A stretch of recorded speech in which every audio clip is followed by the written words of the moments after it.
Education শেষ, education নেই আর।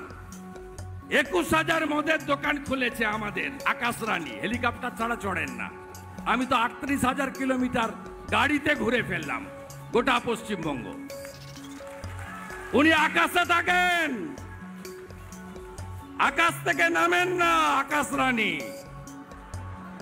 তিনি 21,000 মদের দোকান দিয়েছেন আর ডিয়ার লটারি দিয়েছেন আপনাদের। বঙ্গলক্ষ্মী বন্ধ, ধনলক্ষ্মী বন্ধ, গৃহলক্ষ্মী বন্ধ। রাজ্য সরকারের সব লটারি পান আর কোন লটারি আছে? এখন ডিয়ার লটারি হয়, ভাইপো লটারি। 600 কোটি টাকা চাঁদা দিয়েছে।